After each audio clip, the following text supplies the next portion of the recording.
we're climbing up on the numbers here already. And my guest, once again, he seems to have enjoyed the punishment here. Is John Anthony Chihak Soltero. I always worry about that if I get you right. So, it's all right. I mean, you're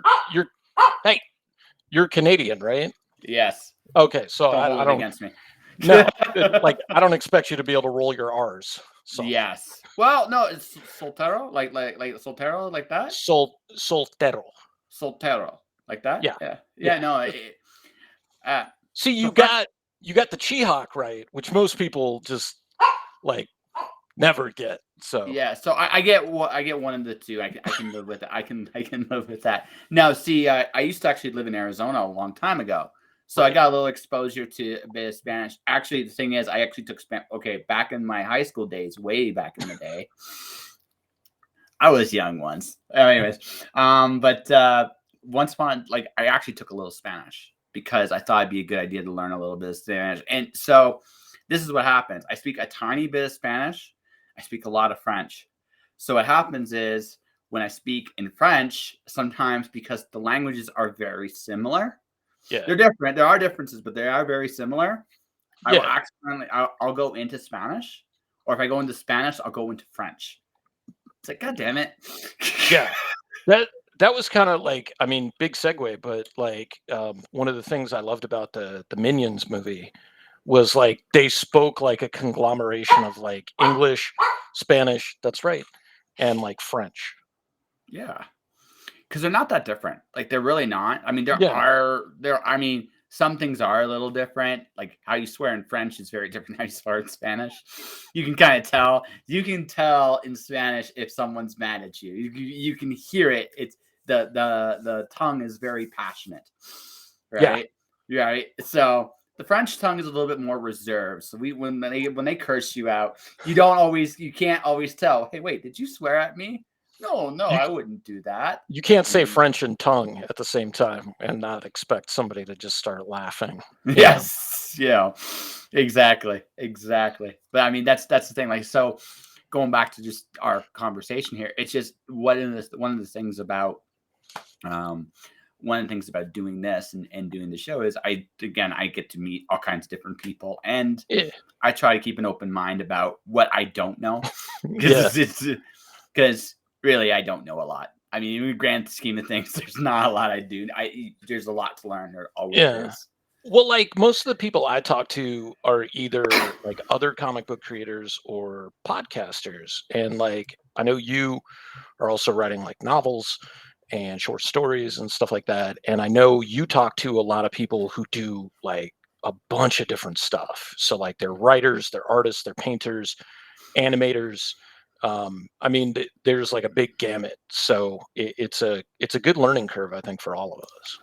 Well, yeah. Well, here, the thing is, everybody, grand scheme of things, we have more in common than we have different. The question, grand scheme.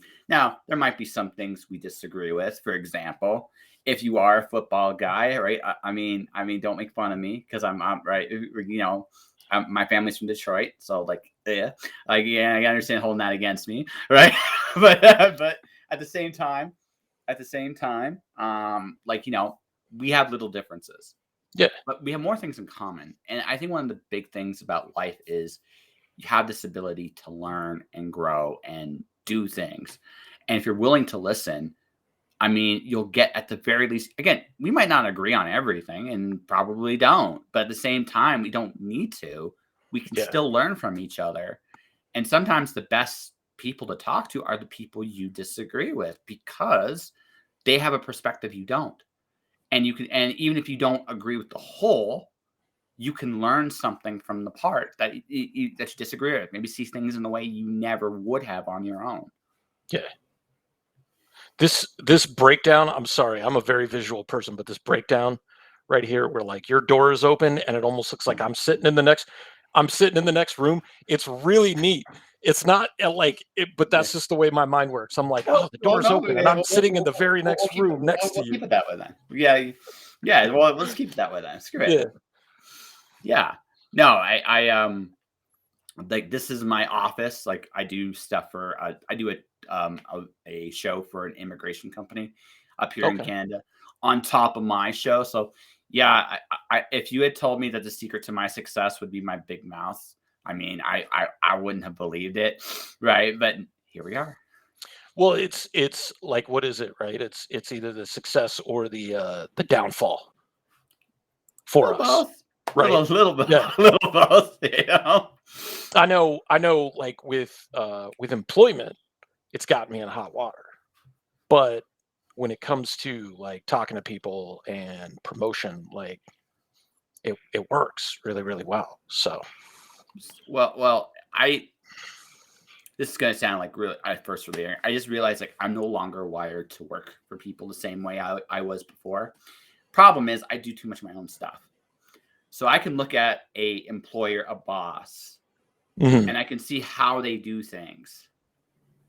And if and again, sometimes there are reasons for it that I don't fully understand that. But when I can look at an operation, understand how the operation works, and I think I can do a better job of what's going on, Mhm. then I can't do it anymore. I just don't have the ability to. I don't have the ability. I have the ability to turn my brain off and do the job, but I don't have the ability anymore to look at that kind of boss as a boss. I can't do it. Okay. Okay. Yeah, I can't do it. Like it's just because there's no. I'm there's nothing how to put this very delicately.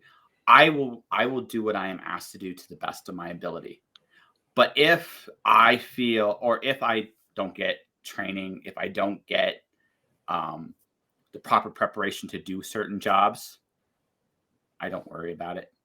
Like I Yeah. just don't. I'm no longer in that situation anymore where I'm going to feel like, "Oh my god, I didn't do a good." No, I'm going to be more like I did the best I could with what I Yeah. had. That's it. That's all you can do. Yeah. I think that's like for me, that's kind of why like I don't want to work on anybody else's projects.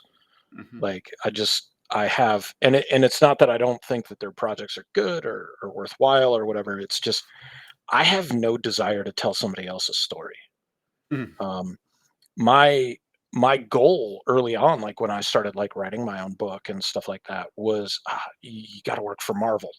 Like that's where it's at. Like the initial creations of the characters like coincided with my senior year in high school and way different than they are now. And Marvel was doing a storyline called Operation Zero Tolerance after after the whole Onslaught thing, when they found out Professor Xavier was Onslaught and they took him into custody and everything. And so there was like the hunt for Xavier along with Zero Tolerance. And my whole life, I was just like, this would be perfect for Nash and Agnew to be running through um, like the desert trying to find Xavier at the Hulkbuster base and bust him out. And one of my friends was like, why don't you propose that to Marvel? And for whatever reason, I didn't. And it's good that I didn't because A, they don't take submissions that way. And two, um, I didn't realize at the time, like, as episodic as comic books are, like, they're planned out ahead of time, Mhm. like, even back then. Yeah. And so you're like, yeah, they had the whole, like, beginning, middle, and end associated with everything already. So, like, you couldn't introduce something. They might, like, tweak things or adjust things as it goes, but so that kinda, like, changed my thought process. I was just like, "Oh, well, you won't own that, and they'll want it differently and stuff like that." I segue off into, like, No, different things. Like, that's fair. That's why this I show exists. realized that I started therapy a couple months ago Ah, to deal with a lot of stuff, and I noticed that during my sessions, I'm like started talking about one thing, like, "What did you accomplish this week?" And I, like tell my therapist, and like 5 minutes in, it would go to something else, and I'm like, by the end of the by the end of the session, we'd like circle all the way back around, and I'm like, you probably want me never to come back. And they're like, no, this is exactly how this is supposed to work. no, it is okay. So we'll do therapy, then we'll talk comics here real quick. All right. Here's the thing. A therapist's big job honestly, if you really sit there and think about it, is to listen. Right. Right. So now to ultimately fix whatever you're dealing with, inevitably that's going to require you to face some things. What your therapist is there to do is 3 things. Listen, first, foremost. That's the biggest job they have. Second, give you a space where you feel comfortable enough to talk about anything. Because judgment is something that cannot be tolerated like I said, it's not about what they think of your problems. It doesn't fucking matter what they think in terms of, right? What matters is that you're dealing with your problems. And to maximize your ability to deal with those problems, it requires them to let you figure stuff out. Hence, you going off on all these different little tangents. Inevitably, the final job, when you're ready, is to make you honest with your bullshit. It's like, okay, that's the final piece. And you don't get to everything right away. That's not what, there's no magic quick way to fix everything. Again, right now, they want you to talk. They want you to talk about anything. It doesn't matter what it is. Yeah. You can talk about your dog. You can talk about that picture behind you. You can talk about comics for an hour. I mean, depending on your therapist, they might be able to, they might, be able to do some really cool shit for you. Right. Right. So they might be able to say, hey, I remember that issue. And they go back and tell stories for that. That's great. At least a little bit. Right. My therapist is like fresh out of college. So it's funny because like, I'm like, man, I don't know if you're going to understand like half the stuff I'm talking about because I'm like twice your age. But yeah, no. And that was one of their things. They laid out their goals and their end goal is that like, I don't need them anymore. Mm-hmm. Like you move to that point and it's not about, you got to keep going. Like the end goal is to get you out of here. Yeah. Just like a physical therapist, just like a surgeon, like whatever, like the goal is that you don't need this anymore. And a lot of it is just processing. And that's essentially how I process anyways. It's like out loud. So anybody who has lived with me, anybody who's probably seen me somewhere in public has seen me talking to myself. And that's just how I process stuff. So I do the same thing. I talk to myself. I'm good with it. I don't care if anybody thinks I'm crazy. What I've learned is it's better out than in. Yeah. Because if it's in, that's when it can get toxic, poisonous, dangerous, right? If the whole world thinks I'm crazy, nothing's new. Like that's how I look at it. It's like, you know what? That is nothing new with me. Whatever, right? The other part of that is like the vulnerability with it. Like if I'm talking to myself and I'm like in my car and I like look over and somebody's staring at me, I'm like, it used to be when I was younger, like I'd get really embarrassed and I'd like put my head down and like pretend like it didn't happen. And now I'm just like, whatever. And that's what happens when you get older. It's like you just realize like there are things you just don't give a shit about. Yeah. I need to talk. I have a big ass mouth. I need that all my stuff out there. Now, do I want everybody to hear everything I say? No. But because some of it is dark. Yeah. I let it out. Right? I do let it out. And then when I let it out, I don't feel it anymore. It's no longer inside me, it's outside. And then once it's outside, it's I'm in a healthy headspace to recalibrate and focus. Yeah. So, but I mean, as far as being vulnerable, at this point in my life, I am who I am. If you don't like it at this point, I give no fucks. And that, right. And that's just kind of where I'm at. I mean, I don't want to deliberately be malicious to people. That's not who I am. But at the same time, I gotta be me. Like there's definitely like I cannot be anything but who I am. Right. I can change, but that again, much like therapy, it's a process. It's not an overnight thing. So if you think I'm crazy, if you think I'm any of these things, cool. I don't care. Right. I've hit that point. The last 2 years have pretty much taught me it's important to stand for something. Even if people disagree with you, it's important to stand for something. And if people think you're nuts, that's fine. It doesn't matter. What matters is you stood for something, right? Better that than standing for absolutely nothing. one of the biggest things I learned is if you have no integrity, if you have nothing you believe in, you have nothing you stand for, whatever that might be. By the way, I'm not here to tell everybody like there's a one way. I'm not doing that. But what I am doing is you have to find things you believe in. You have to find things worth standing up for, even if you are the only one that believes this. And that's fine. You made a stand. That's the important part. The rest is a learning process. That's it. Yeah. Right? And that's it. And as long as you can do that, you're good. If you have nothing to believe in, or you let fear rule your thinking, then you'll fall for anything. And God help you at that point. Right.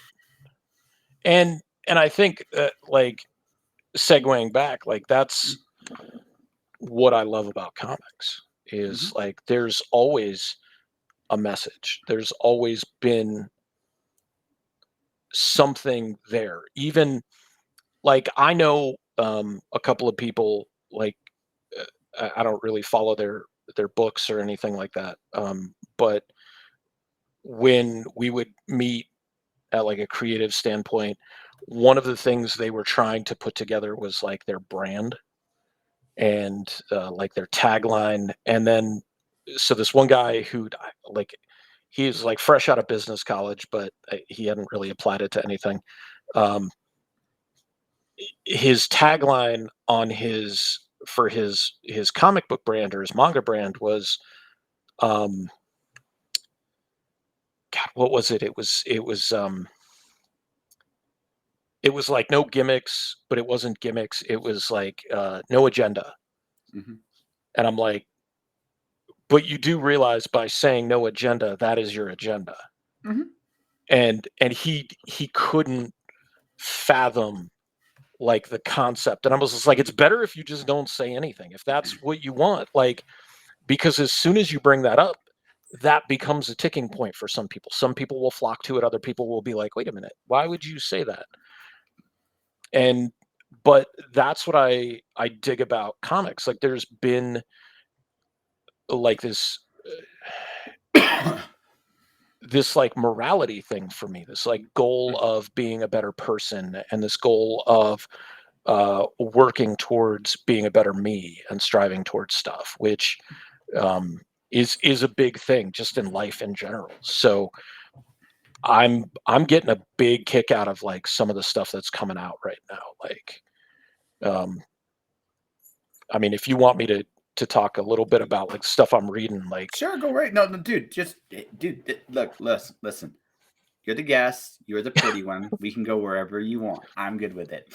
I told somebody earlier today that I'm devastatingly handsome, and Yes. they LOL'd at me, and I'm like, okay, and they're like, well, we're at work. I shouldn't probably comment on your looks, and I was like, that's probably a good position to Yeah. have. Yeah. It's all good. No, And I'm like, it's dude, okay, I know it. Like, it's like, hey, listen. You can just say it's like I am fucking fabulous. Just deal with it, world. I am fucking fabulous, right? And that's it. yeah. That's it, right? I Or started getting, yeah, I like as an independent creator, like I started a couple of years ago, like 2020, I started thinking, like, you know what, I gotta start backing independent. Like, and that means like crowdfunding campaigns, that means commissioning independent artists, that means at my LCS, like buying independent books or books that aren't otherwise like the mainstream. And so recently, oh, it's okay, sweetie. I got into Something is Killing the Children. I that's a good book. decided to like pick up the first trade paperback. I read it. It's so well done. Like the only thing I think that I would change is kind of like some of the artwork to me isn't as like what I would choose if I were doing it. But it fits the narrative, it fits the story. Some of the characters are kind of like they just kind of fade into the background, but the main characters stand out. Like Erica Slaughter, she's got the platinum blonde hair. She's got the bangs that go over one eye. She's got that big piercing eye that just like as a reader, it's like going looking into your soul. and she's got the dark circles. She's got so much character for a character that has zero superpowers, who doesn't dress, ostentatiously. Like, she's wearing like this big jacket. She wears a mask that covers up most of her face. Like, half the time she's running around in a tank top and like, I don't know, like exercise pants or something like that. And she's one of those characters where, like, I don't cosplay. That's just not my bag. But like, I've thought, like, okay, you could bleach your hair and like sweep it over a little bit and like wear a tank top and some black pants and just, like, I don't know. I've got some machetes and some weird, cutting tools and stuff like that in my shed. Like, I could totally rock like an Eric Slaughter, like, gender bend on that. And Yeah. so I breezed through all three trade paperbacks. Unfortunately, I had to go on Amazon to pick up one of them because Boom Studios is super weird about like when they reprint stuff and how they get it out. Um, and then I was able to pick up the last 5 issues in individual formats. So I read through them and it just dug that. Started picking up House of Slaughter. Haven't started that yet, but I mean, it's the same writer, so it's got to be an excellent read. James is a really good writer. He might be right now the best. I'm a big Tom Taylor guy. I like Tom Taylor's style. He's just really good. But I think month in, month out, he might be better. But at his best, James Tynion is really, really good. You're right. He's really and that's the key for me to any, like, if somebody asked me like, what do you prefer, plot driven or character driven? And I'm like, I like a good story, sure, but I need to care about the characters. Like, you could have the greatest story in the world, and if your characters are boring and I don't care what happens to them, like, I'm not going to keep reading that story. Yeah. So Taylor's run on Nightwing is exactly what I needed after that 2 years of Rick Grayson BS that, like, I still need to do a video on that where I just like disseminate it and break it down and just like, you didn't need to do this for the advancement of the character. Like, Amnesia stories are soap opera and they're BS. You could have had him suffer the trauma of being shot in the head and coming to the realization, like, dude, I almost died for this. Like, I don't need this. And have him walk away and reject Bruce and reject everything that's happened and come to the realization that Bruce uses people. And like, you could have done everything you did with the character and not done the soap opera tie-up. And then at the tail end of it, when he becomes Nightwing again, and he has the thought process of how Alfred didn't want this for Bruce, didn't want this for him, didn't want this for Jason Todd. He wanted us to be happy. And he tells B that things are going to be different. And then in the very next issue, he walks away from her. I'm like, was there like a really negative response to like his relationship to B or to him being happy? Like, I know people are they want the Barbara Gordon Dick Grayson story. And I mean, that's fine. I started reading Nightwing with the original Chuck Dixon run back in the mid to late 90s. And so, like, as much as I like Barbara Gordon, like, I'm a Clancy guy. Like, I don't know if you remember Clancy. I don't, but I didn't. I wasn't in there. I wasn't in at that point. When he moved to Bloodhaven, he rented an apartment, and you never see Clancy's face for like 20 or 30 issues. And it's real interesting because you figure out, okay, she's got an Irish accent. And so there's finally a point where he's out and about and he hears her voice. And there's these 2 women walking down the street, and one's a redhead and the other has like this short, spunky hair, and she's Asian. And he's like, I finally meet you, Clancy. And he spins the redhead around, and she doesn't have an accent. And Clancy's standing right next to the redhead, and she's laughing hysterically. And he's just like, you're not Clancy. And she's like, oh, no, Mr. Grayson, I am Clancy. or whatever. And so there was like, it was an interesting dynamic. And then she shows up for like one issue in this run. Like Taylor brought her back because I guess she's kind of like one of those cult fan favorites. And when he shows up and knocks on her door, I'm like, oh my God, like, that was the moment that like did it for me. Like I popped for that. Um, like, have you seen Justice League, Zack Snyder's Justice League? Not the Snyder version. No, I saw Okay. the original version of it though. So spoilers for anybody who hasn't seen it. When Martian Manhunter is revealed, I lit up. Like I started screaming, and I look at my dog Grayson and I'm like, there's 7 of them. And he's just like, what are you talking about? Like, what's going on? So, but yeah, that's kind of how I like react to different things with comics. So, Nightwing, I'm reading Nightwing. I'm really happy that Something is Killing the Children is coming back in March. So I'm excited about that. Soul Plumber. I've heard of it, but I have not read it. Oh my God. It's such a dumb concept, but it works so well. I can see this getting picked up for like, I don't think it could be a movie. I mean, maybe you could do like 2 parts, but you could probably do like 2 seasons on like HBO Max or something like that. Essentially, it's like Ghostbusters meets The Exorcist, and it's under the DC horror line, but there's nothing scary about this. It's about this like hapless slacker, not really slacker, but this guy he thinks way above where he is. He's really delusional about his place in life. Like he was basically kicked out of the seminary, and he ended up like he's just working at like a gas station, and he's surrounded by these like gas station regulars. There's the homeless guy who comes in who's obviously got mental health issues. There's the war vet who's got like severe PTSD, and he has aspirations to be like a savior. And he goes to this weird marketing thing at the airport. Like, never go to something at the airport. Like, it's nothing good can ever come of it.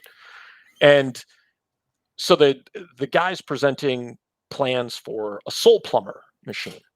And basically they do this this demonstration on stage where like they put the screen in front of the guy's chest, and he pulls the evil soul out of the guy. And so our hero goes up to the guy afterwards, and he's just like, I don't have any money for this. And the guy just immediately dismisses him. And he's just like, get lost. I don't want to have anything to do with you. Well, like, it's $500 or hit the bricks. And so he's outside, and he's like all despondent, and he sees the van of the guy, the salesman, the huckster, and he steals the blueprints. And he breaks into a junkyard, and he steals parts that he thinks are going to work. He rigs up this janky looking version of the Soul Plumber, and he invites his customer, the homeless guy who's obviously got mental health issues, and he's convinced this guy has like, he's possessed and he has demons, and he soul plumbers him. Like he plunges him out, but he ends up killing the guy by doing it. Like rips a cavity in his chest, and he's so delusional that he thinks he's like helped this dude, and he's just like, dude, we got him, we saved your soul. And he looks back, and the guy's just like laid out, and there's blood pooling everywhere. And then the war vet shows up and helps him dispose of the body. And then the I don't know if it's the Vatican, but the seminary school figures out like that he's done this, and they send somebody after him to take him out. And it's a mini series. It's like 6 parts, and I'm on part 4, and I didn't start reading it yet, but it came out like last week or the week before. But that's a lot of fun. I consider that indie because it's more like DC is letting the creators do what they're doing. It's not like established IP. I'm reading all the Milestone season 1s. The cool thing about these characters is you can read these books independently. Like, you don't have to read all 3 of the books, because they mention each other just enough that you like get the gist of it, but at the same time, it's not like your regular DC Marvel crossovers where you're like, oh, you've got to read like 30 books to understand this story, and they're so well written. So those are like the main titles that I'm reading right now, and then little independents here and there, like Chicken Devil or Devil Chicken is really, really good as well. It's almost wrapped up as well, but I can definitely see it getting picked up as like 1 or 2 seasons, because it's kind of like Breaking Bad, but without like the intentional drug like manufacturing. It's kind of like the aftermath of that. So yeah, just like a ton of like really good stuff out there right now, especially all the independents, because I've been backing, like I said, crowdfunding and stuff like that, and finding some interesting stuff out there, and just some good artwork, good storytelling, stuff like that. Yeah. So for me, mainstream, I'm reading 5 books. There, I can't remember if I got this right. It's like I want to say Stone Temple Pilots, but it's an Image ghost horror book with a really cool creative team. Join that. My inner nostalgia gets popped with Green Lantern and Teenage Mutant Ninja Turtles. Okay. I'm just in. Whatever, I'm in. And right now, the other book I'm reading is Harley Quinn, because Stephanie Phillips, I'm a fan of. I've known Riley Rossmo since before he broke into the industry. So right. That's his book, so I'm picking it up. And those are my mainstream books. Then what I'll do is I'll bid on some stuff. Like, for example, I'm going to be picking up Naira X from Bill Moss, because it's just Bill being very silly and fun and having a good time. Yeah, I'm all for that. I'm getting Snowpaw coming to me soon in the mail, because I backed that project. I like Rob, and I can't wait to see Ma Park's debut as interior artist. Oh, nice. Okay. That's her debut. I can't wait. I saw, what was it? And I didn't back it, and I feel stupid, but I've been kind of broke lately. Envu did like interiors on like this one recent Kickstarter, and I really wanted to back it, but like I did too. $50 postal is why I didn't. It killed me just a little bit, because I'm in Canada, right? So I don't pay the same postal rates American pay to go ship in the States. Oh, it killed me. But I get to so it's now starting next month on getting some stuff in the mail from me because we're working on something kind of really cool together in March. Yeah, so she's my next. Sorry. That whole thing, like the whole postage thing, is one of the reasons why, and talking to some consultants, why for the first time ever I'm offering digital versions of my book in this crowdfunding round, because I'm like, you know what, I want people to be able to read it. You know, like I don't particularly care for digital books. Like I like hard copies.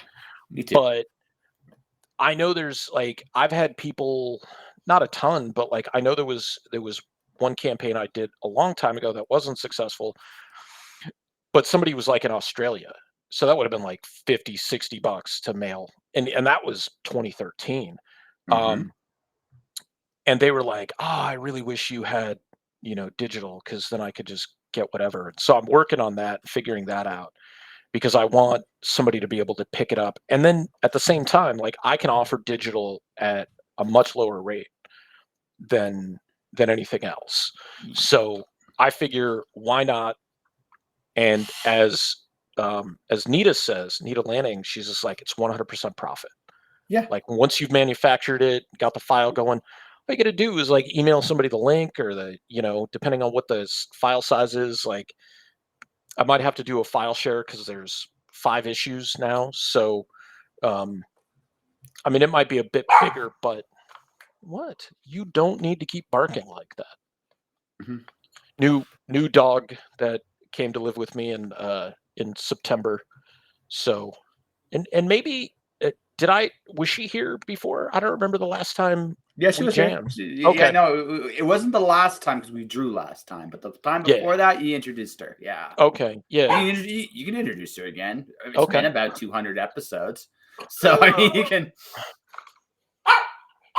So she is not. This is Chica. Yeah, I know you'll come up next.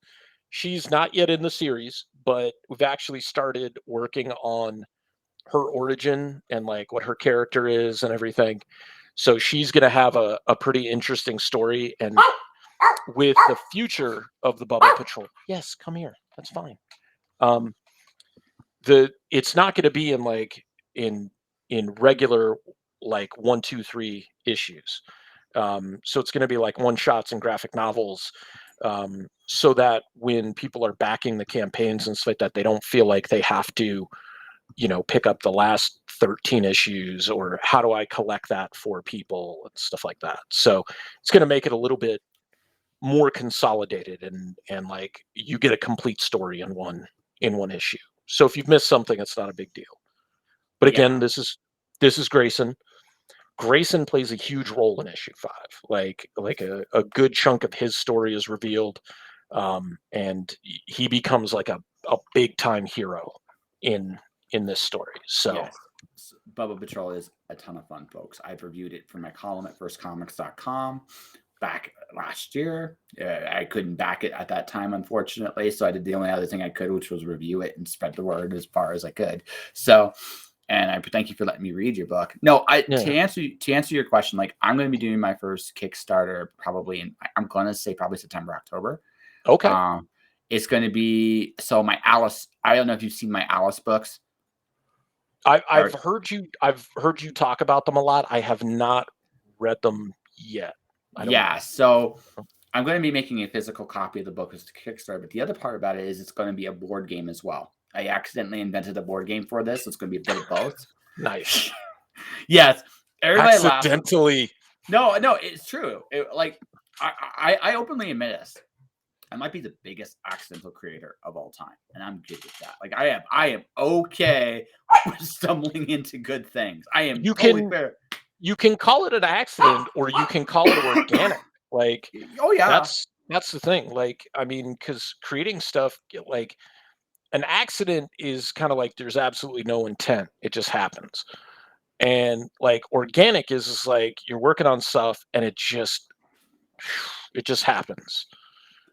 Okay, I'm gonna give you a story, and I'm gonna let you decide this. Because I'm okay with either answer. So, my very first book I wrote in 2014. When I get back after getting my ass kicked in Arizona. Arizona was not kind to me when I was there. But I needed to go through what I went through. That's another story for another day. Come back. I'm like, okay, I want to do this again. So I write the book. But the plan, my goal was publish it digitally on Smashwords and occasionally print books out for sale. That's it. No magic plan. So I wrote the book. So originally it was going to be a bunch of poems. So I wrote a book. I had this one poem called The Watcher. And The Watcher was this like a longer poem about a slave boy in this tower looking into the horizon, wondering what is out there. All the while, his family is working on this compound for dragons. Okay? So I'm like, this is intriguing. What happens next? So he kills his dragon master and escapes into the wilderness. Okay, I gotta know what happens next. Yeah. Some of my favorite writing I've ever done is chapter 3 of that story because it's his first night alone in the wilderness. I really enjoyed that. It's like, okay, I gotta keep going. So chapter 3 led into chapter 4, chapter 4 led into chapter 5, and it kept going. Yeah. I dismissed the whole idea of my initial plan for the poetry collection and just said this was going to be it. This was the story I was going to tell. So I did this. I go to a comic shop. I check out a book called Fight Comics. And I find an artist that I actually worked at a Kinko's with when she was in art school.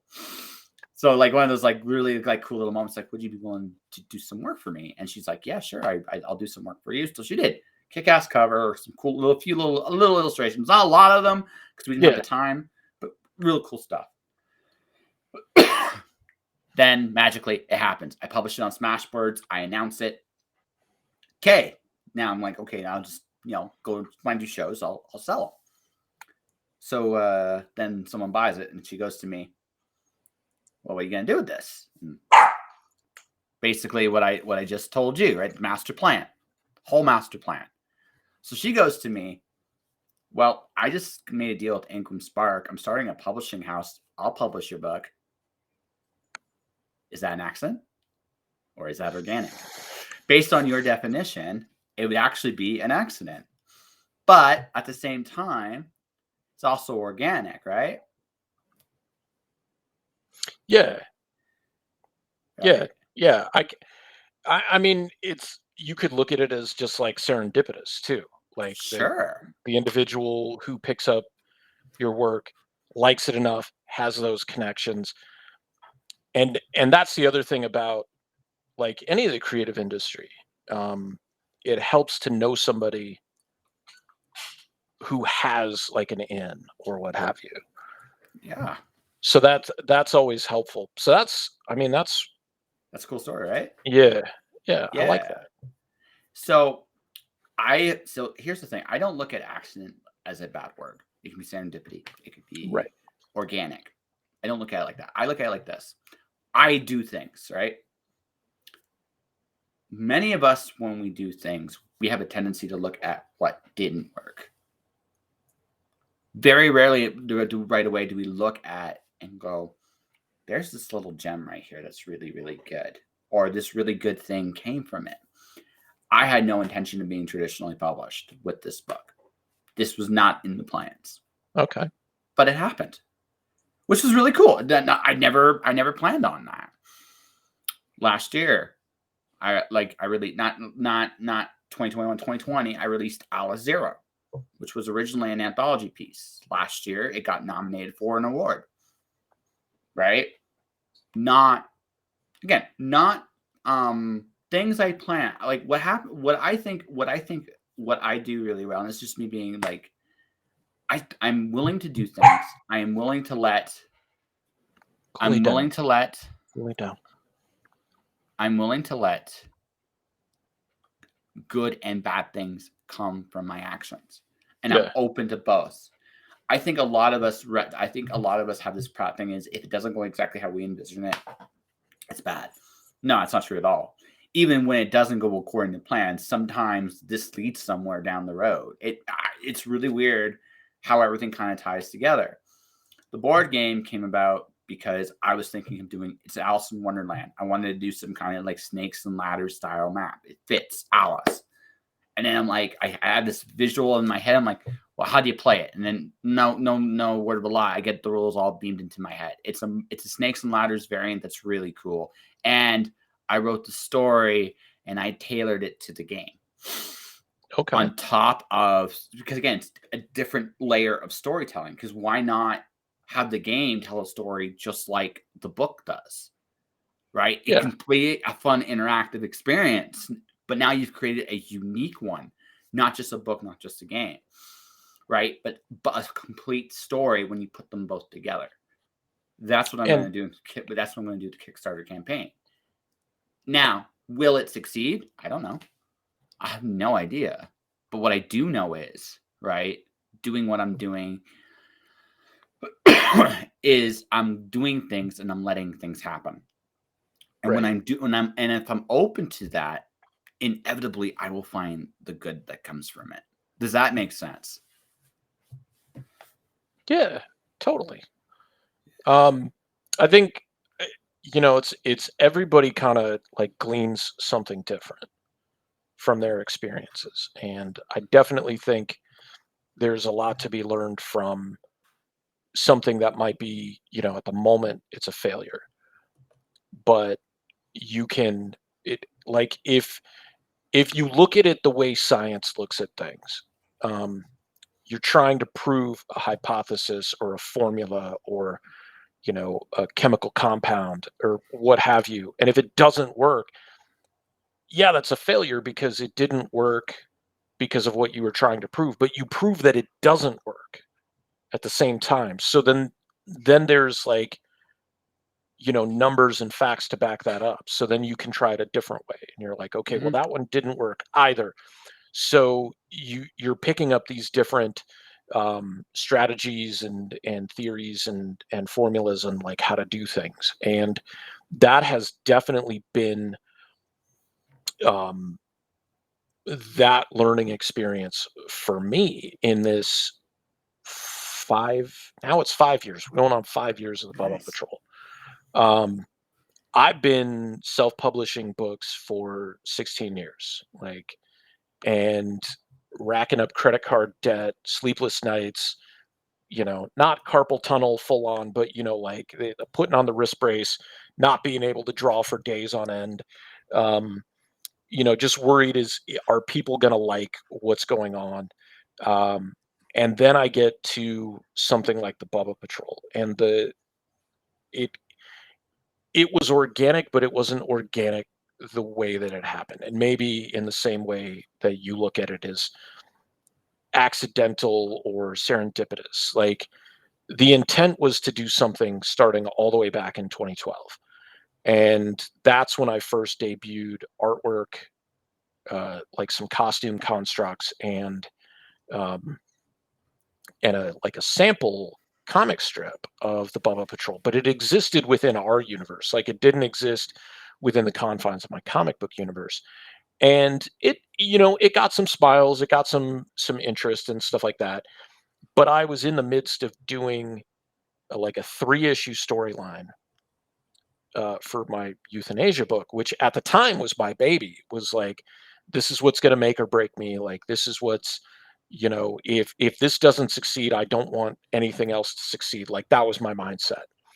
And that series was so niche and so edgy and extreme to certain extents that it was very, very hard to sell to people.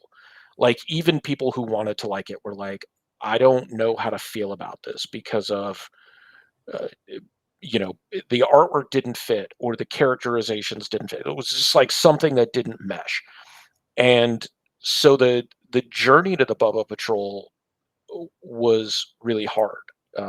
Was it's it's about love and loss in that creation. And so the accident, if you will, was 2016 rolls around. I finally decide to kick, and I think I've talked about this before, but I finally decided to kick alcohol. Like it had gotten really bad. It was I started thinking about like, well, if um I can do this and get blackout drunk every night and wake up and I still have to deal with everything. So like, why not try to fix this? Because it's not fixing itself. Um, and so I took that path, and a year in, I started writing the script for issue one. And I was just like, as soon as you finish this, you print it. And I did, and I put it on my desk. And I'm like, it's physical form. You can't ignore it. It's here. Like it's gonna happen. And stuff started piling up on top of it. Like it didn't go anywhere for about a month and a half because I finished it in April. And end of May happens, last weekend of May.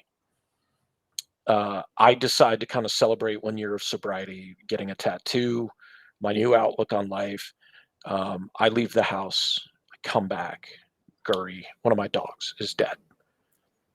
And that devastated me to the point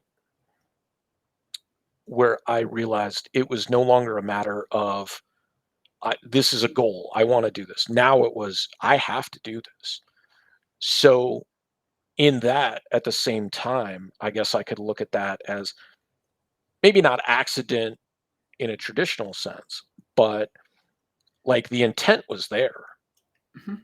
I just needed that catalyst, that motivation to push me over the top.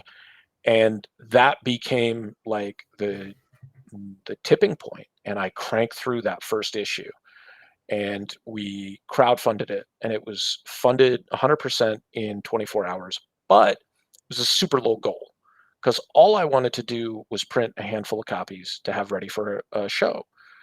And it reached 400%, just over 400% funded, and got it printed. And then had it ready to go, had a couple of covers to go with it, like some retailer exclusives, which was pretty cool. And almost immediately started working on the second issue. And I almost never do that, like with my work. Like I have to take like so many weeks or months off because it's such a catharsis getting that physical copy out that like I'm so drained and I'm so exhausted from it. But this book energizes me to like no end. Like it gets I'm in fact it's only been the last couple of years that it's been harder to finish it because with Foley getting sick and then, seeing him slow down and having to say goodbye to him, um, that slowed me down a little bit. And then not really dealing with his death. Um, I never bounced back from that. And I realized that. And then um, September hit and we adopted Chica finally. So Grayson's got a sister. And then, like, right after that, my grandma died. And I mean, she's older, she's 92. So, like, it wasn't A surprise. unexpected. Yeah. And her whole life, like a lot of turbulence and mental health and stuff like that. So like there was, and for some people they may not understand this, but like as somebody who deals with a lot of mental health, um, there was a relief to that. Like her journey is finally over. Like she's not emotionally in anguish anymore. Um, and so we're, dealing with that, kind of recovering from that, and then my aunt dies. And that is what just kicked me in the teeth. My aunt, my grandmother's youngest, special needs, um, diagnosed with autism. She, I don't know if you'd call her high functioning. To me, she was just like part of the family, like part of my life, my entire life. So I've never felt awkward around people who were disabled or differently abled or whatever term you want to use. Um, and at a young age, like I told my mom and my grandma, I was just like, I want to be her guardian. I want to help make decisions about how her life is going to go. Hmm. And she is the catalyst as to why after I graduated and I worked a really crappy job after graduating college, retention at AOL at a time when nobody wanted dial up anymore. And I switched over to doing working in a group home for adults with DD. And she was the catalyst for that because I wanted to be on the ground floor. I wanted to help improve people's lives. And that was also kind of influential in comics because, like, you want to write stories that touch people, but you also want to create these characters that mean something to somebody and motivates them. And in a lot of ways, that was my Aunt Lisa for me. And so when she died, um, that hit really, really hard. And I realized I was just like, you know what? I never recovered from Foley dying. So it's time to go and seek out some help. And that's when I found a therapist and started this, chapter and journey of my life. And I think it's helped a lot in terms of, I wouldn't say closure, but motivating me to get this final issue done and it have an ending that's very specific that wasn't actually the last page. It was like the second to last page or the third to last page originally. And then I'm talking to Bill, who's my colorist, and I'm like, what do you think of this being the last page? And it's one word. And he's just like, I think that works. And then I asked him, I was just like, what do you think? I mean, like the entirety, other than the covers, is digital. Like all the interiors are digital. I dislike digital, but at the same time, it's a lot faster. I feel like I can produce pretty quickly. I don't think the quality suffers or changes. In fact, I'm able to uh, I think, improve upon it because it's not static. Like, I don't have to start over if I mess something up. And I said, well, what if I do this last page traditionally? Like, I bust out the Bristol and I draw it out. And he goes, if there's something in your mind that's telling you to do that, there's a reason for that. So I did, and I drew it, and like scanned it in, handed it off to him, and he returned that. He returned it this week, or like this past weekend, but like he had it finished already. He just forgot to send it. And so the book is, the interiors are 100% complete. I've got to send them to my editor to have them like proofed. And we're going to have 3 variants on the campaign, and it's just this overall celebration of something I never knew there would be, like, and it's like, again, like I said, it's not an ending, but an ending to this portion, because I wanted to get to a point where I could then take some time and tell these different individual stories in one-shot formats versus like episodic kind of thing. So that's been the goal, and the end result was going to be 4 issues, and issue 4 was going to be 40 pages. But when I was penciling it, I got to page 26 and I was like, this is perfect stopping point. And like almost everything else with the Bubba Patrol, it's been super organic, so it flowed. And then I'm like, well, you only got 14 pages left, so you got to figure something else out about how this is going to work. And so I started adding a little bit to it, and it gives this like really good history or origin for one of the characters, and a really, for me as the creator, a very satisfying ending to the story arc, and also this just mini like 2-issue arc. And I know when people see it, like once they read it, it's gonna hit hard. Like there's gonna be, people are gonna be like, oh, it gave me the feels, like heavily, because it's just it's all there, and it's everything I've wanted to be creating with a comic because of good storytelling, like some of the best characters I've ever created, and just this flowing dialogue that is like so much fun at the same time, and it's very natural at the same time. If I were to make an observation, this is going to be a bit long-winded, but I think here's my observation. I think when you started doing comics, I think the first stuff you talked about that was missing something. I think in your head, you had this idea of what you thought you were going to be as a creative, and that idea and what you translated it to, just for whatever, didn't work. Now, I've talked to you a few times. You're a sweet guy. Like, for all your bluster, you're a sweet guy. That's who you are. Bubba Patrol is a sweet, yet, I'm not going to say dark book, but it has layers to it. And it's not so different from the guy making the book. This is your book. This is about you.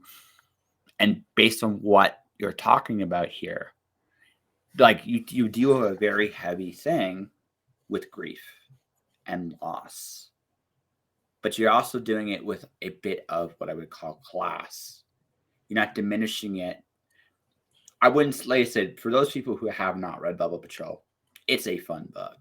It is, for all its serious undertones, it's like the best kind of children's book in the sense, and I hope you don't take that as an insult. It's the best kind of children's book in the sense that it deals with adult things seriously, but with class, integrity, and ultimately a little bit of positivity that life can go on.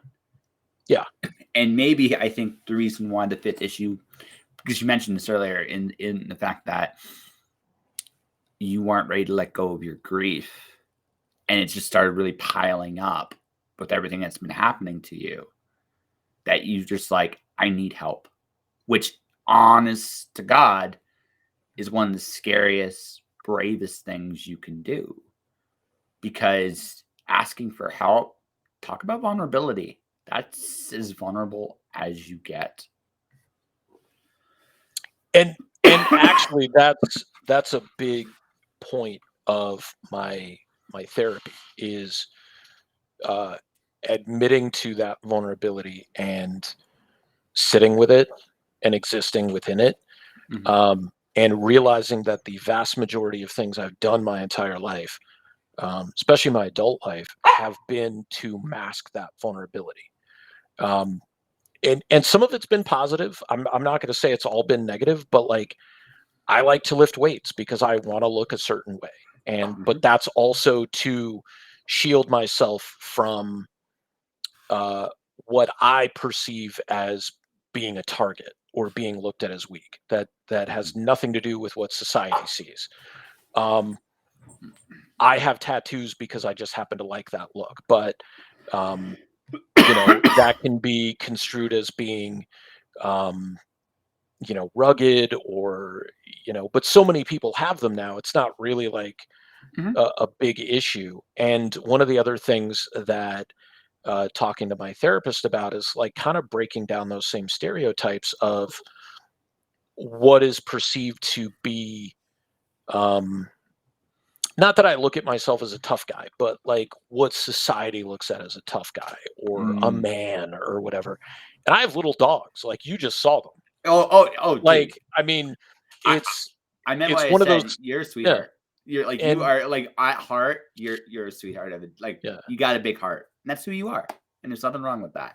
yeah, and I'm like, I think that's the thing is this journey has. I know, but like you got to sit with it.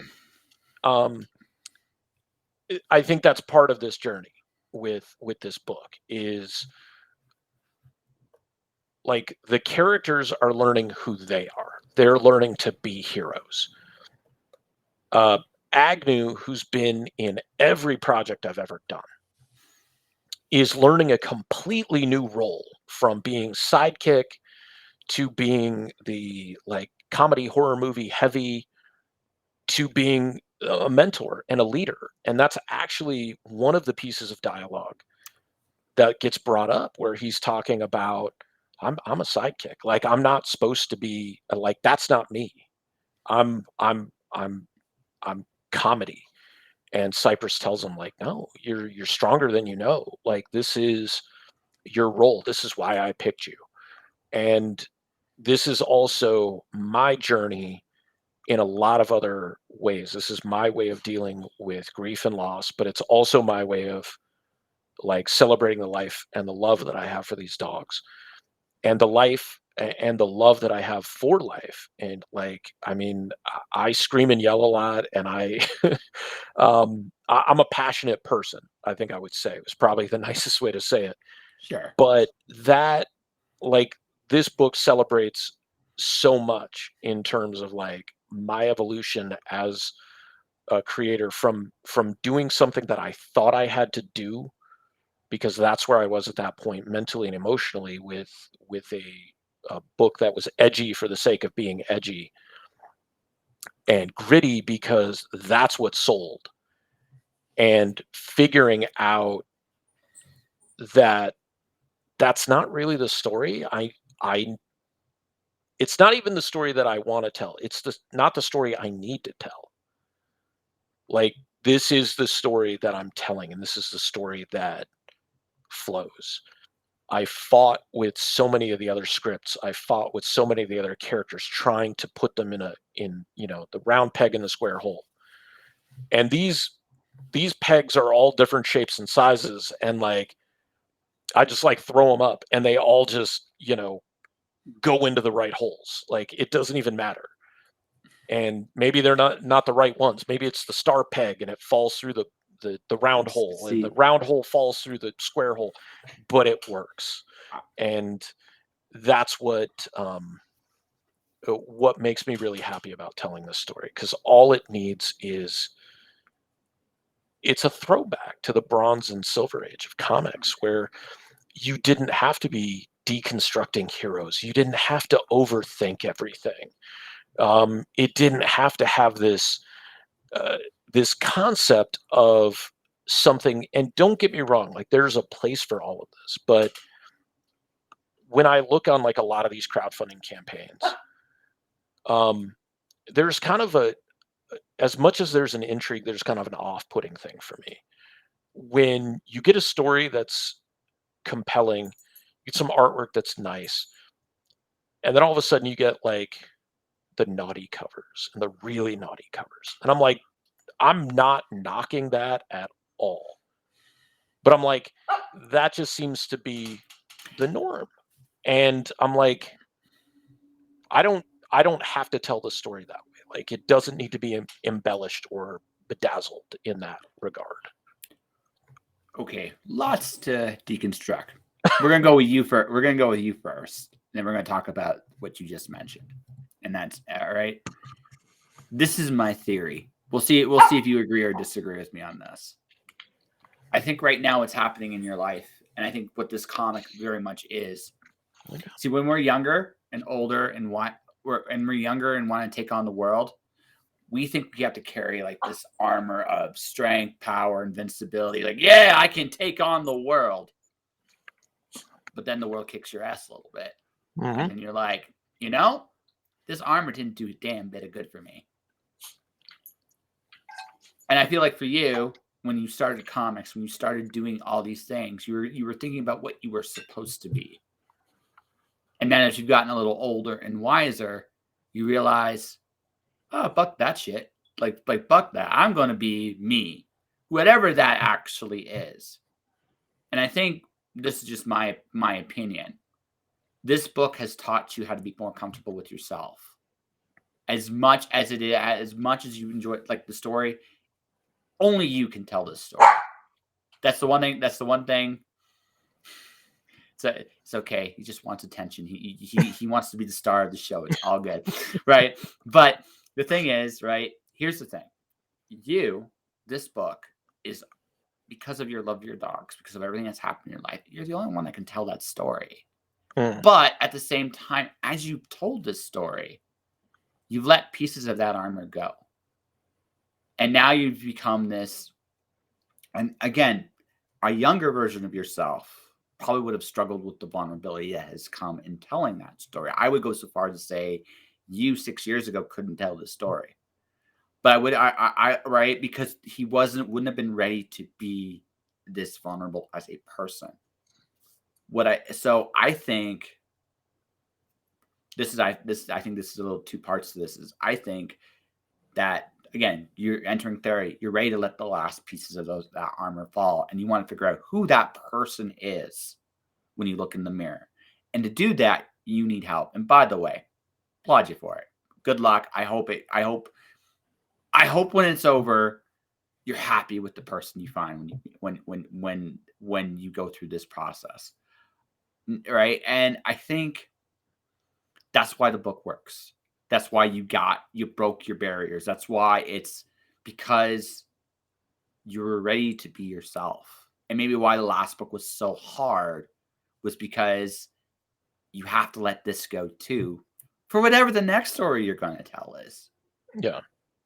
Does that make sense? Did you think am I on something or onto something? I think like overall, yeah. But Yeah.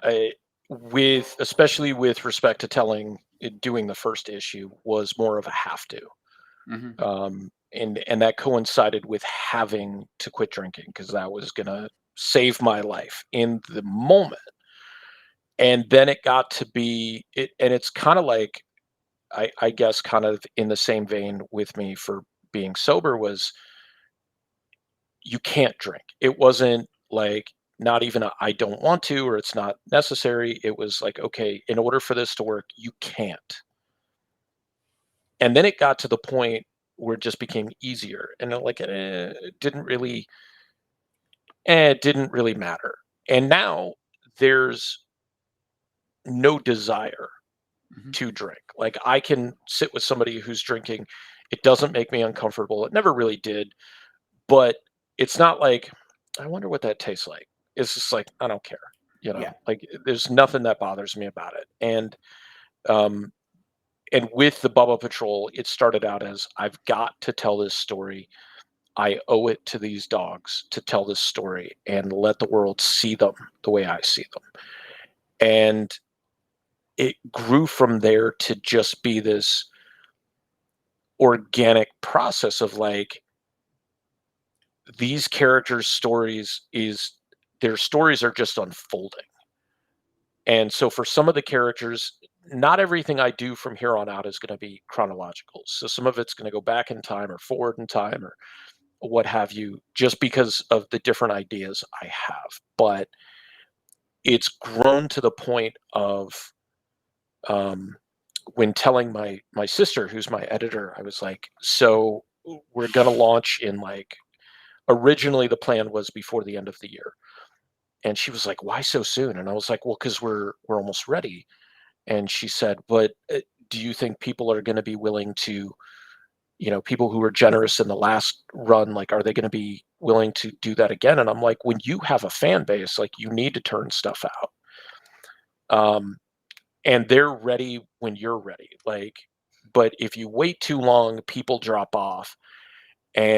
But I told her, I was like, when you see the last page to this, you will understand.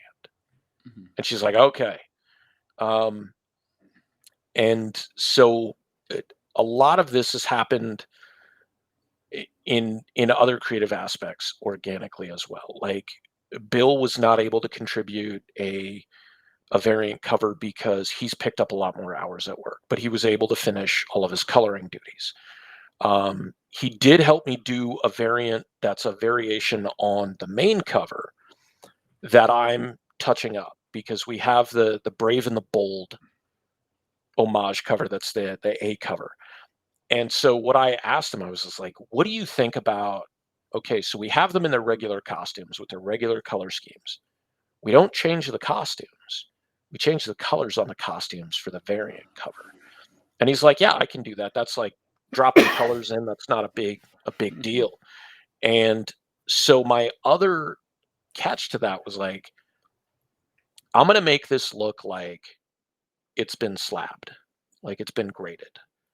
Um, and so I'm working on the way that it looks. Like I've shown the preview of it because I made a template of like a slab and then like I'd put other images in it for my YouTube channel. But for the purposes of just getting an image out for the campaign, like I had to show something. So I've progressively been working on this is what it looks like.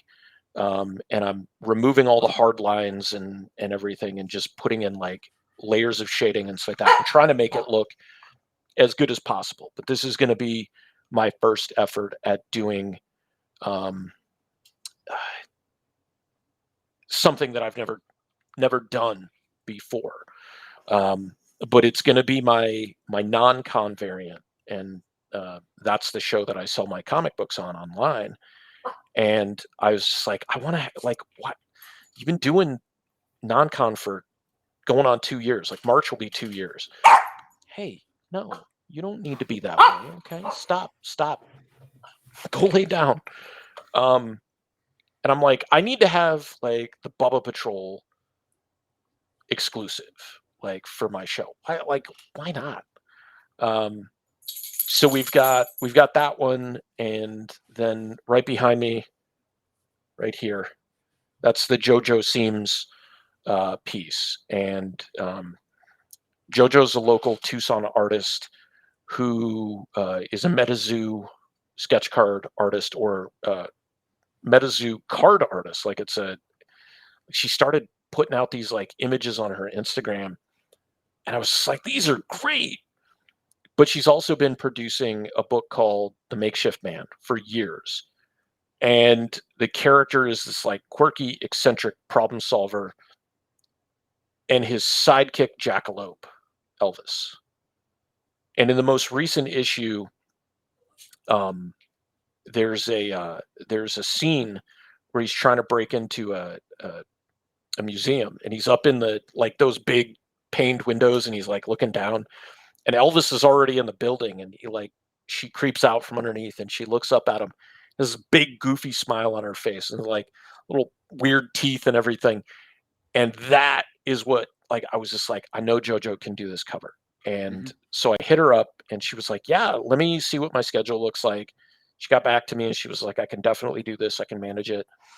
And we worked out a design, or not a design. Like I had an idea and the concept worked, but the specific concept did not. I wanted to do a selfie with all the characters in the image, and like Poyo Jira is just like way too big. And so that kind of didn't work. But then she was just like, well, what if we do it this way? And I was like, that'll work.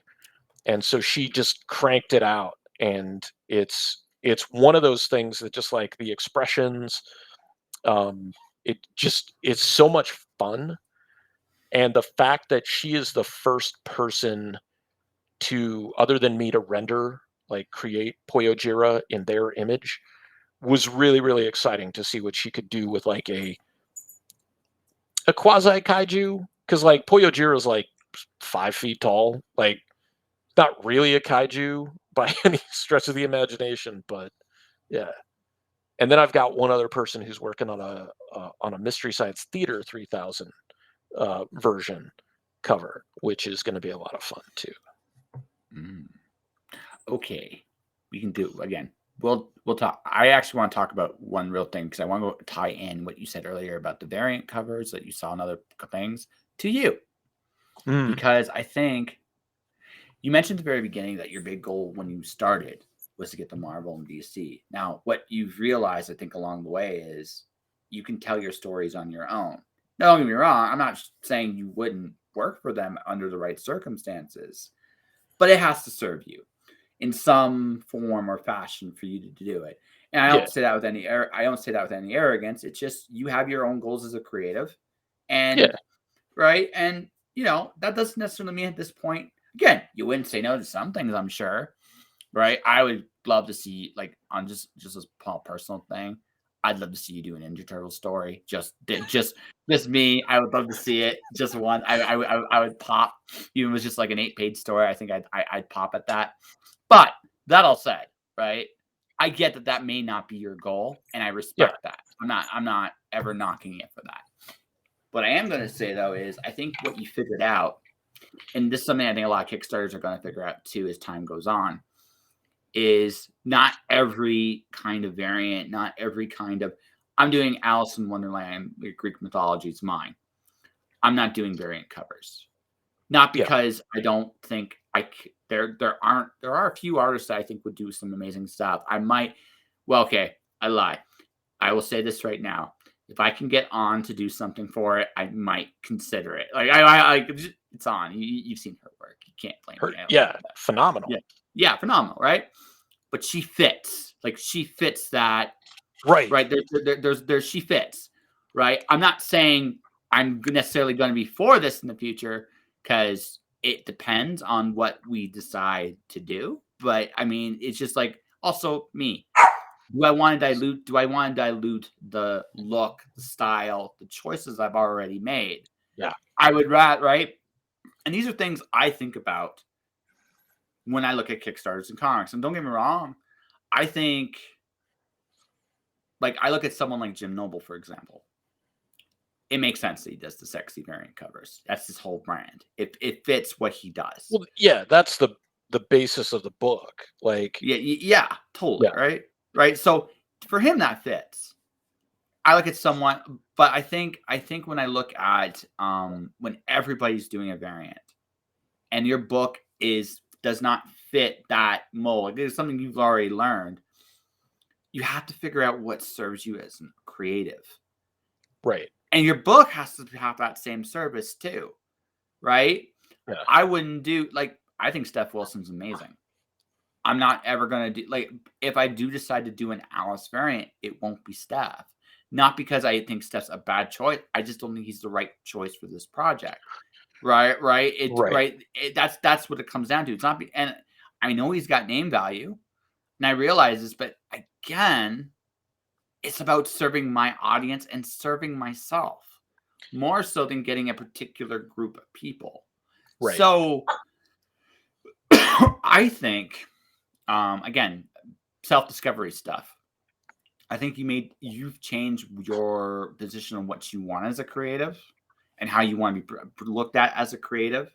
Yeah. And as a result, when you look at some of the things that are happening, you're like, that just wouldn't work for me. And I think there's a self-awareness you have that maybe more creatives. Again, I'm not trying to discourage variant covers, Yeah. but I do see what you see. What you see is that sometimes it doesn't. But you know, it's done. You know what I mean? Yeah. And that's one of the things, like, there was a campaign I backed that I also backed the second issue, and they had a bunch of different variants and like good ones, like really interesting artists that they were working with, and also just some of the concepts that some of the people, like the artists, had in terms of especially their interpretations of like the main character on the cover. Um, and one of the things that like I noticed about it is when you have that many variants and you're doing it at this level, when you're doing it at a crowd-funded level, there's probably going to be a couple of okay, that's fine. There's probably going to be a couple of pieces of art that you're very, very partial to. And if those pieces don't receive the attention that you, as the forerunner of this field, then it's going to hurt your feelings as a creator. But if I'm looking at like 30 different variants and I need to pick one because I can't buy all 30 variants or all 10 variants, it's one of those things that just becomes kind of like, what do I leave behind? Like, because my dollar can only go so far. So I do my variants now as limited variants instead of print on demand. Like, and that's just one of those things where I'm like, okay, so there's only 30 of these, there's only 30 of these, there's only 25 or 30 of these. And I want to do it that way because, one, I want to encourage people to pick up whichever they like most. But at the same time, like, I don't like the way that I do my printing and stuff like that. I can't print 1 or 2 copies of one particular cover. Like, I have so many that I print or I have to print. So I'm not able to do it that way, especially with the interiors are all done on newsprint. So I have to keep that integrity at least through issue 5. Maybe with the next series, I can do regular printing and I can hit up, printers who aren't going to be as expensive and do more of a print on demand, especially once I get my foot in the door with digital books. But for right now, especially ending as strongly as we're going to end, I can't change that integrity of that book. You guys need to calm down. I'm almost done. Almost done. You guys are weird.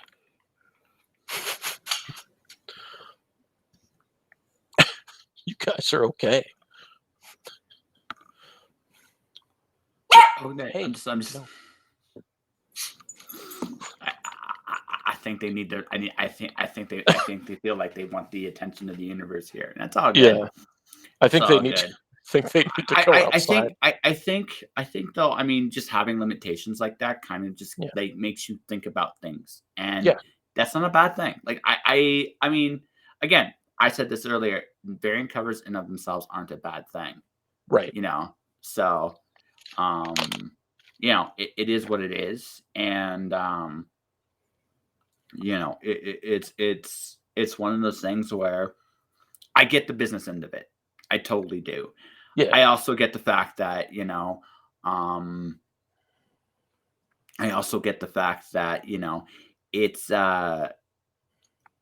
but again, it's one of those hard decisions you got to make. Ultimately, we're in a service industry. So that's why I asked, like, what best serves your audience, what best serves your book, what best serves you. Mm-hmm. Right? That's if you want to talk about strictly on a business end, that's what it is.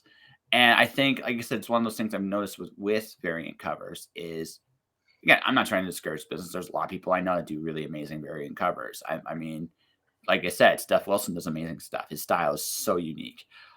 Very cool. Monk Park, Anvu. Right. There are a myriad of great talents that do amazing covers. But like I said, that doesn't mean that every artist, every one particular artist fits every book. You got to pick and choose. Right. And yeah, that's definitely like, I mean, I love Mog's work. I Yeah, love Monk's On's awesome. work. I get a kick out of looking at Steph's work. Yes. Um, and that was actually something when I was talking to Nita and Meredith and Daphne about like helping with doing my video and doing, you know, consulting and stuff.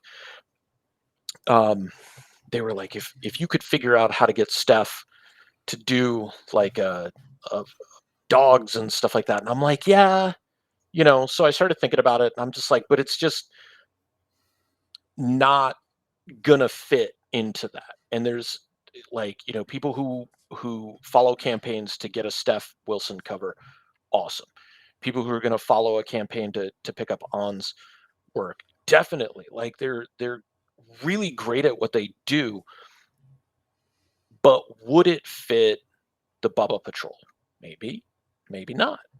Um, one of the people doing the variant cover, the Mystery Science Theater cover, um, I've seen their work.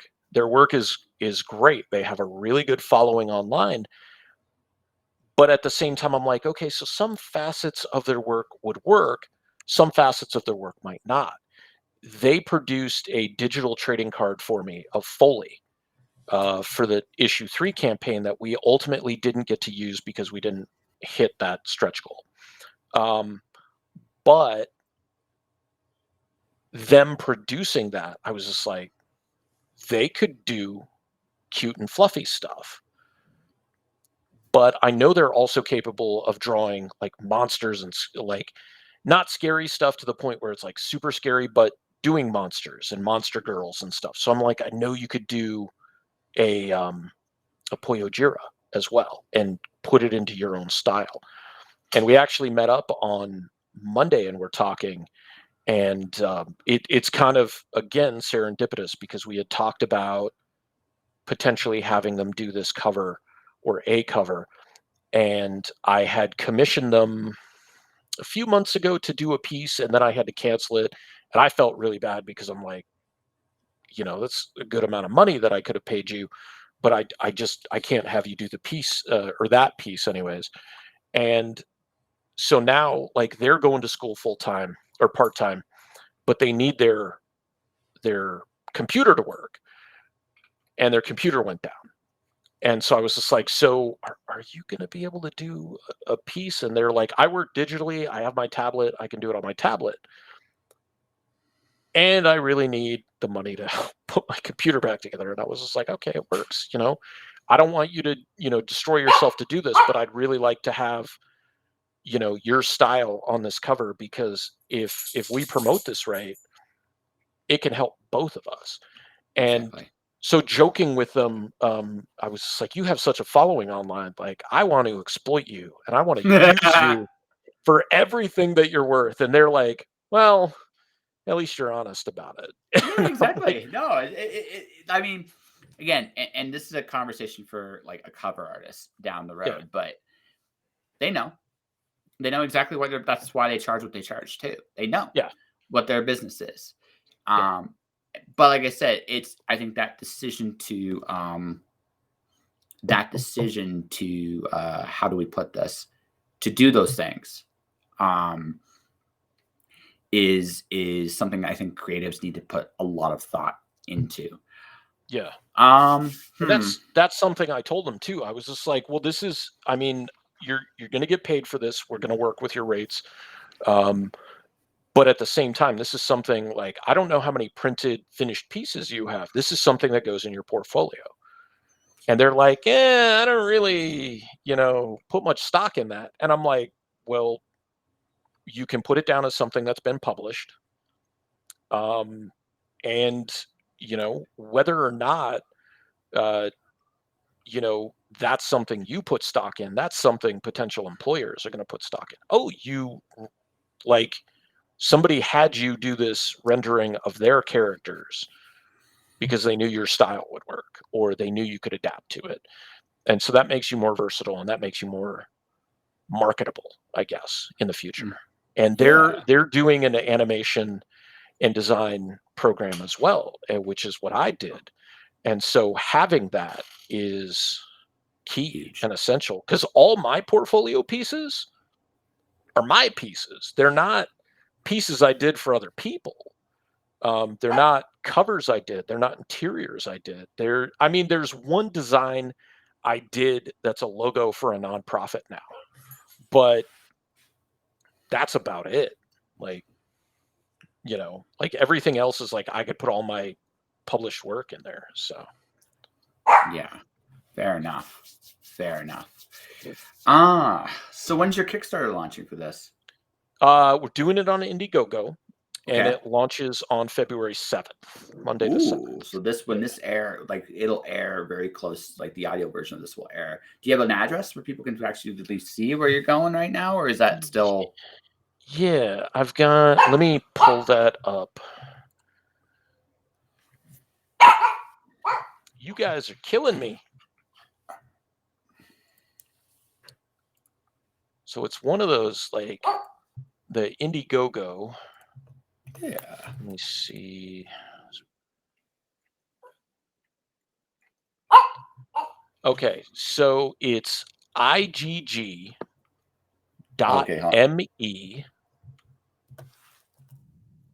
Okay. /AT/Bubba Patrol 5, the number 5. So /AT/Bubba Patrol 5. AT like at. Yeah. Okay. And /Bubba Patrol 5. Correct. So it would be this one. Yep. All right. So this is going to come out. It's the final issue of the series. I guess I'll have one. What? Yeah. Final issue of the mini series. Of the mini series. I'm calling it the first bark. The first bark. I like that. I like that a lot. All right. So on that note, I think we have an interview here, my friend. What do you think?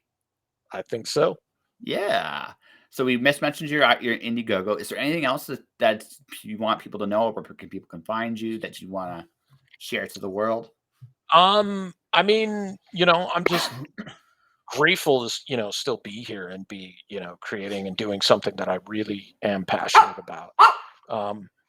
And if people want to follow the hijinks and the adventures, check out the Bubba Patrol on Facebook or Bubba Patrol on Instagram. Those are the two pages that I'm really, really trying to build an audience with. And so you're gonna get all your news and imagery. The Bubba Patrol. The Bubba Patrol.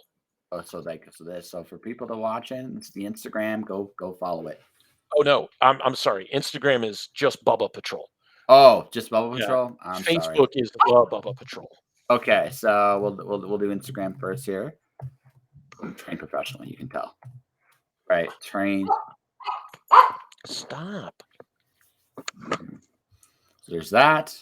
Mm-hmm. And we'll do the Bubba Patrol. Actually, let me see what the Facebook is, because I think Facebook is also facebook.com/Bubba Patrol. Okay. So this makes me look really, really unprepared. Hey, listen. So, John, remember what we said? You look fantastic. Fucking fantastic. You're the pretty one here. You can do that. Yeah, both Facebook and Instagram just /Bubba Patrol. Okay, so we'll do this right. So everybody watching, everybody listening, it is facebook.com/Bubba Patrol. It is Bubba Patrol all the time. There you go. All the time. That's just the way we roll here. All right.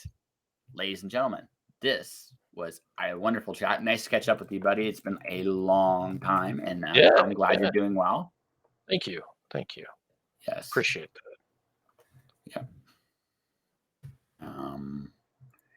Yeah.